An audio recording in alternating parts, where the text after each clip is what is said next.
ইরানের মাটিতে আবারও ইসরায়েলি হানা। এইবার নিশানা কুদস ফোর্সের প্যালেস্টিনিয়ান কর্পস এর কমান্ডার সাইদ ইজাদি। কোম শহরের একটি আবাসিক ভবনে চালানো বিমান হামলায় তার মৃত্যুর দাবি করলেন ইসরায়েলের প্রতিরক্ষা মন্ত্রী ইসরায়েল কাৎজ। তবে এই হামলায় একটি 16 বছর বয়সী কিশোরও নিহত হয়েছে বলে জানায় আল জাজিরা। প্রশ্ন উঠছে, এই দুই মৃত্যু কি একই হামলায় নাকি ভিন্ন কোনো টার্গেটেড অপারেশনের ফল?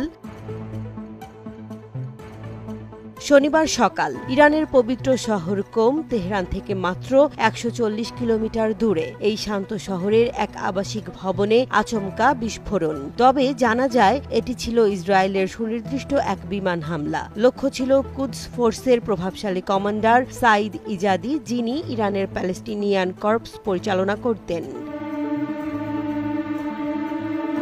ইসরায়েলের প্রতিরক্ষা মন্ত্রী কাৎজ বলছেন, এই ব্যক্তি 7 অক্টোবরের হামলার আগেই হামাসকে অর্থ ও অস্ত্র দিয়ে সহায়তা করেছিলেন। তাকে হত্যা করা আমাদের গোয়েন্দা এবং বিমান বাহিনীর বিশাল সাফল্য। তিনি আরও বলেন, ইসরায়েলের হাত অনেক লম্বা। যারা আমাদের নাগরিক হত্যা করেছে কিংবা জিম্মি করেছে তাদের প্রতি এটি আমাদের বার্তা। আমরা কাউকে ছাড়ব না।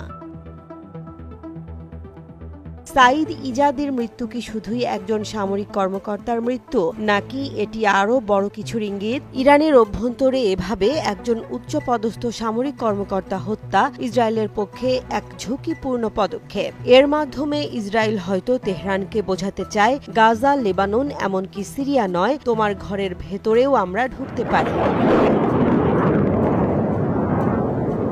বিশ্লেষকদের মতে ইজাদির উপস্থিতি কোমে প্রমাণ করে যে তিনি কেবল সামরিক কমান্ডার নয়, বরং গুরুত্বপূর্ণ কূটনৈতিক বা পরিকল্পনাকারীও ছিলেন। ইসরায়েলের দাবি অনুযায়ী 7 অক্টোবর হামলায় ইজাদির ভূমিকা থাকলে এটি ছিল প্রতিশোধের অংশ।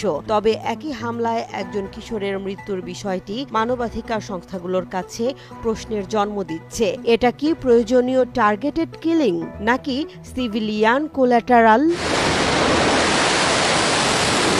ইসরায়েলি ড্রোন বা বিমান হয়তো একটি ভবন ধ্বংস করতে পারে, কিন্তু এর প্রতিক্রিয়া ছড়িয়ে পড়তে পারে গোটা মধ্যপ্রাচ্যে। ইজাদির হত্যার মাধ্যমে যে উত্তপ্ত বার্তা পাঠানো হয়েছে তা কি তেহরান নীরবে মেনে নেবে, নাকি আসবে পাল্টা আঘাত? এই ঘটনাটি ইরান ইসরায়েল ছায়াযুদ্ধকে সরাসরি সংঘাতে রূপ দেওয়ার পথে আরও এক ধাপ এগিয়ে দিল কিনা তা সময়ই বলবে।